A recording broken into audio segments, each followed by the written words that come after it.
Hey guys, Paul Rudick here. Welcome back to an edition of the Baseball Dads podcast. Now, you've probably picked up on this by now, and certainly I've mentioned it a few times, and it's probably woven through our podcast that I'm a devout Christian.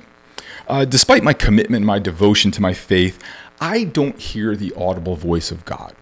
Now, I know there's some people out there that have had that experience or claim to have that experience, and certainly throughout the Bible, there are many figures that have heard the audible voice of God, but that has not happened to me, and I'm just not one of those people. But from time to time, I am given many convincing proofs that there is a higher power and that he is behind my mission. I'm holding in my hands the All-Star Team Eligibility Pre-Qualification and Commitment Form. That is a lot of adjectives.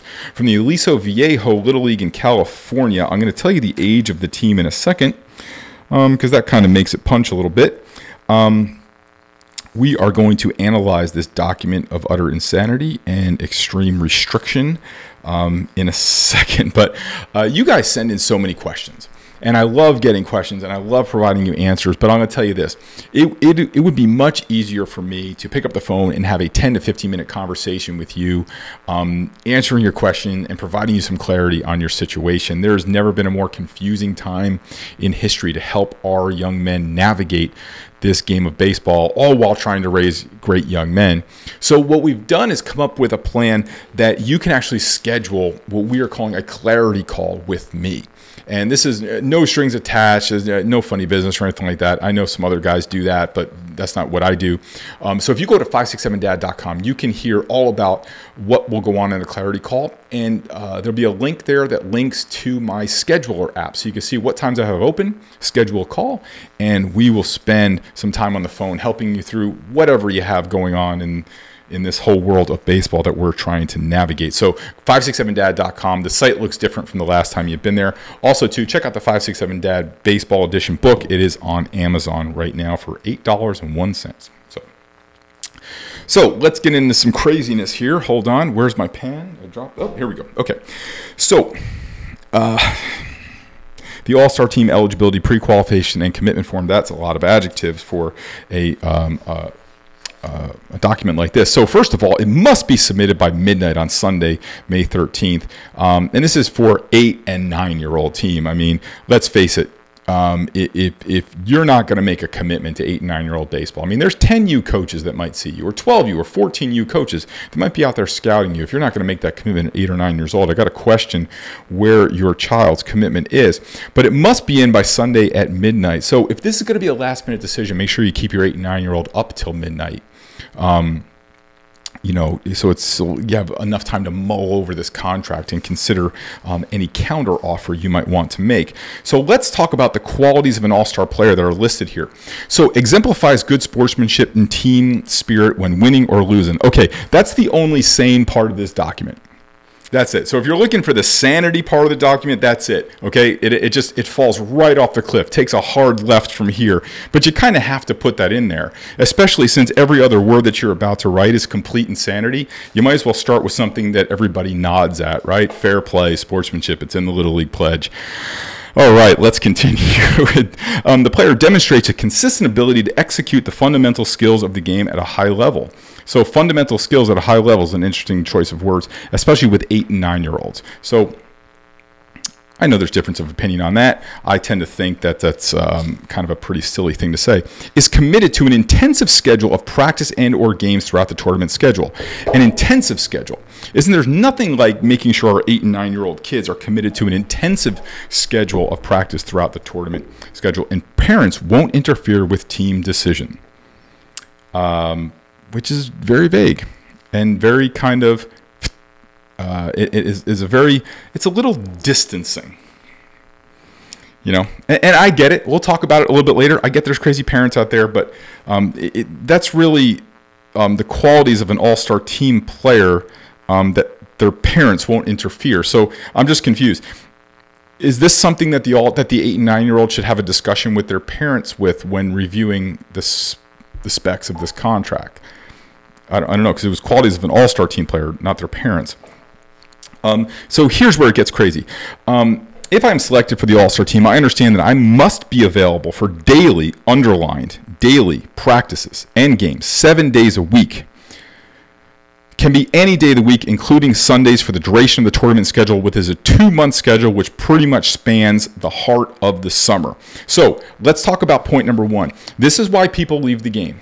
Okay, so I'm going to use an example from my life. It might be different in your life. So first of all, let me say this. What kind of coaches need access to players 7 days a week? Can we not have a commitment to excellence in 4 or 5 days a week? I've never really coached a team that I felt the need to have 7 days a week of practice with. It cannot be. If you need 7 days a week to train these kids, you're either trying to control these kids or you just don't know what you're talking about and it takes you too long to instruct it. Or you just don't have the inspiration, the motivation, or the trust of your team to get what you need to get done in practicing, that you're going to commit to a schedule of complete and utter overfunction. Which, by the way, the NCAA, imagine that, the NCAA, the organization that has taken more criticism than any other organization about its treatment of players, I'm not getting into that argument. So the NCAA, which has been highly criticized about how much they make their kids play, they would reject this. This is against NCAA, or they can only do 6 days a week. They have a mandatory day off. So the 8 and 9-year-old team from the Aliso Viejo Little League, 7 days a week. An NCAA adult 18-year-old and above athlete 6 days a week. So that should tell you a little bit about the insanity. So that's number 1. Number 2 is including Sundays, the day the Lord made. So let me give you this example from my life. This is where we put parents in a position to have to violate their values in order to have their kids play for the team. So this is my life, and it might be different in your life. On my refrigerator, there's the values of our family. The first value is we honor God. And now, am I going to have to choose between taking our family to church to honor that commitment or play on your 8 and 9-year-old all-star team? Because now you're putting the father in a very bad position. So I'm going to tell you, in this house, that ball is not going to bounce very far. We are not going to be worshiping at the altar of baseball on Sunday mornings. So, but now here's the position that I would be put in. It's the number 1 value on my list. So if my kid has to play for your team, do I have to violate the number 1 value in my family? So guess what? As a father and a leader, if I violate the top value, the one that we ranked number 1, you know what I might as well do with the rest of them? I might as well just throw the rest of them all out. I might as well just chuck all the rest of them, because if I'm violating the first one, the other ones are all gone with it. So you don't have to be kind. You don't have to work hard. You don't have to be disciplined. You don't have to say please and thank you. You don't have to be on time. You don't have to be respectful to your teachers and coaches and senseis, right? So all this kind of stuff, it just gets thrown out the window if I violate number 1. That's the position. This is why people start to leave the game. And this is why you get people that you wonder why you're putting this, parents won't interfere with team decisions, because it's almost like you've got a metaphor gun to their head. It says you have to make this choice or else. And parents are put in this position, and they hold their nose and they play for these teams, and we confuse the fact that they're playing for this team, that this is the commitment they want to make. No, there's just not another option. There are more options coming. You can count on that in the future. But this is why kids leave the game. We're just on the first line. I agree not to schedule vacations, summer camps, or other activities that will interfere with my ability to attend practices and games during the tournament period. So now here's where it gets even more hairy. So now let's talk about vacations.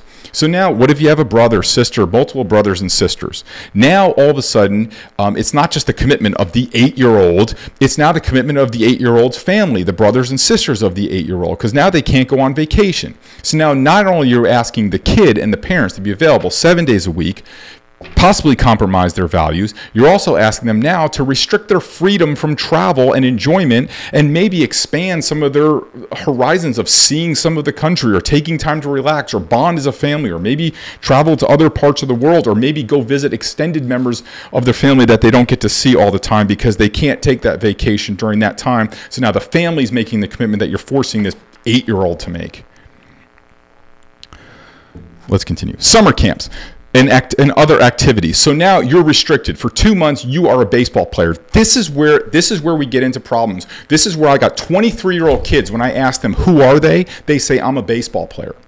No, that's what you do. That's not who you are. But when we restrict people from developing themselves in other ways, and other activities. This is why we have a 23-year-old who can't make friends and can't get out into the job world, because all he did was play baseball for the last 8 years, and then he realized he didn't get drafted, or he's not going to get drafted, and now he realizes that his real estate team or his sales floor and his accounting firm doesn't care that he hit 340 and played second base 2 years ago. I get the other side of this, and that's why I get passionate about it. And God forbid that they maybe go to summer camp or into another activity where they may learn some skills like fair play, sportsmanship, hard work, dedication, and discipline that maybe they would bring as positive qualities to your all-star team, your 8-year-old all-star team. I understand that playing for any other sports teams or practices during the duration of the tournament period is not allowed and is grounds for immediate removal for the team. So my kid can't play in a summer basketball league? This is in the era of there's all kinds of activities year-round. My kid has to stay out of karate. My kid has to stay out of swimming. My kid has to be removed from all these activities. He can only be a baseball player for these 2 months. This is why we're losing as a game, because now at 8 and 9 years old, we're forcing kids to make a ridiculously stupid commitment, overcommitment to a game for 2 months. Now, this all boils down to restriction of freedom. Any time that your freedom is restricted, it's only done for one reason, and that's for control. And that's usually, and the person trying to restrict your freedom is trying to gain control over you, usually for their own purposes. And so this is grown men, ink on paper, black and white, ink on paper, basically, I can't believe someone would actually write this, are basically saying that you can have no freedom to do anything else other than commit to this 8 and 9-year-old all-star team during this period of time. That's the restriction of freedom. People tend to move away from people that restrict their freedom and move towards people who encourage their freedom. We can't be excellent 4 or 5 days a week. We can't let the kid go to summer camp. We can't let him play and do karate. We can't let him play in a summer basketball league. Now, on the flip side of that, I can hear people saying, you don't have to join. That's true. You don't have to join. You don't have to do this. But I'm going to tell you this. Now you put the parents in a tough situation. Now what if you have the 8 and 9-year-old kid that really does want to play, and maybe they are a good player, and maybe they do want to have this experience of playing with better competition, or playing in learning a little bit more about the game and advancing their skills. Now you're putting this family in a position of either or, and you're putting the parents in a very, very difficult situation. Do we have to put our vacation plans on hold, take you out of all other activities, cancel your summer camp? And by the way, does the canceling the summer camp, does that create a child care issue, especially if there's multiple brothers and sisters in the family? Are 2 or 3 of them going to summer camp? And during this 2 months, the 8-year-old is not going to summer camp. 8-year-old, 9-year-olds can't stay at home alone. Someone's got to watch them, or they got to go somewhere else. Does it create a child care issue? And let me ask you a question. Are these coaches checking in what's going on during these child care hours? I hope they don't find these kids playing any sports or fun activities. They should be sleeping in a hyperbaric chamber preparing for the 8 and 9-year-old tournament game later that day, or else they don't want it.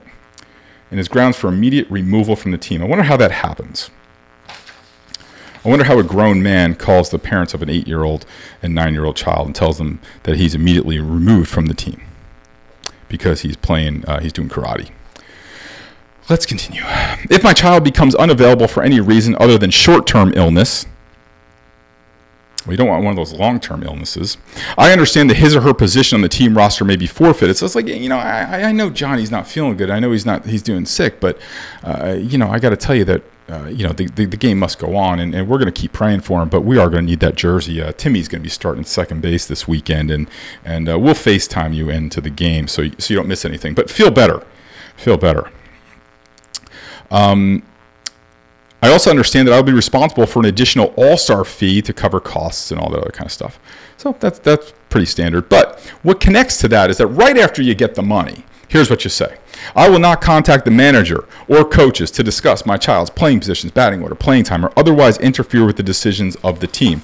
First of all, I thought this was, yeah. Okay, I'm going to skip that part.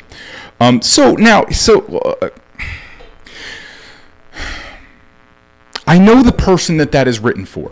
It's written for the crazy dad who thinks that his kid should bat third and that he should be the #1 pitcher and that he should play shortstop when he's not pitching. But you know what? You know who you attract with this kind of garbage? You attract crazy parents. So that rule that you're actually trying to prevent the crazy dad from calling you up at 10:30 at night and cursing you out, it actually creates an environment for him to thrive. Here's why. Not a day goes by that we don't get an email about some blow up at a league, that the problem festered too long, it became an explosive situation, two dads arguing, and you've seen the bad ones on TV, right? So here's the problem, is that this statement is, again, a little distancing. And I get it. I get there are crazy parents out there, but here's what you are doing. You are now creating a culture that will create a little gossipy, kind of off the beaten path, the dad standing behind the backstop, chirping, texting each other. They've even had teams and leagues that parents have created private groups, and then the coach finds out about the private group and he sees all the things that parents are saying about them because they don't have a place to voice their opinion. Instead, even though I think the whole thing's insane to begin with, let me at least, if you're going to go out into battle, let me at least help you go out into battle. Maybe reword it to something like this. Parents, we understand how much time you're investing in this. We understand the commitment that's being made.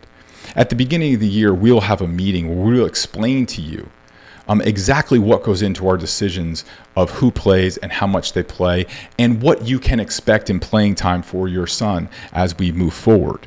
We encourage an open and honest dialogue about playing time, and certainly if you have any concerns or you want any clarifications or to review our philosophy on playing time and how much each kid gets to play, please feel free to email us, and we'd love to set up a time to talk with you. The only bad question is the one that's not asked, or the only bad conversation is the one that's not had. Let's talk about this now, and let's set forth clear expectations about what you can expect in playing time for your children throughout the year, other than you can't discuss my child's position. So here's the deal. So let me just back this up. This is why you get crazy people. You can't travel.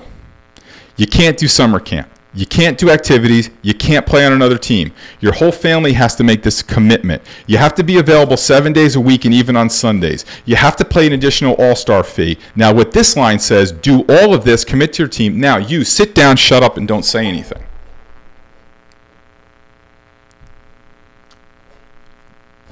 A grown person wrote this and put this on paper. All-Stars will be announced during the closing day ceremonies, and then we'll have an All-Star barbecue. Oh, well, all you good kids, you All-Stars, come up into the VIP, the little red clip rope thing. Come on into the VIP. You kids who aren't good enough, you can get a bag of chips at the concession stand for $3. And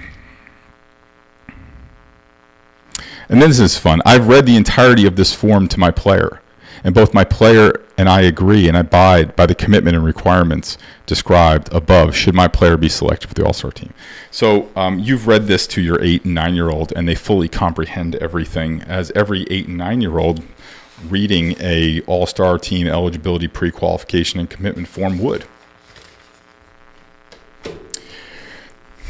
I defy you to bring a sports psychologist, psychiatrist, counselor, social worker on this podcast that tell me that this is a healthy situation for an 8 and 9-year-old and or his family to be a part of for the better part of an entire summer. I'm all for playing baseball. I love baseball. It has been my mission to play baseball. I get fired up about this because I'm extremely passionate about the development of young people, and I'm extremely passionate about it because I get the calls later on from the dads of the 15, 16, 17-year-olds and the 22, 23-year-olds who get wrapped up in this garbage, and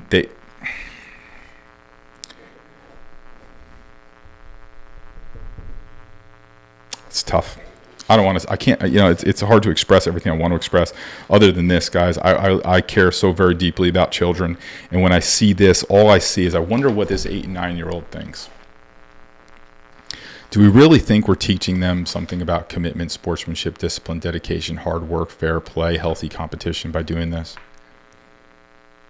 Or are we trying to win plastic trophies and fake rings?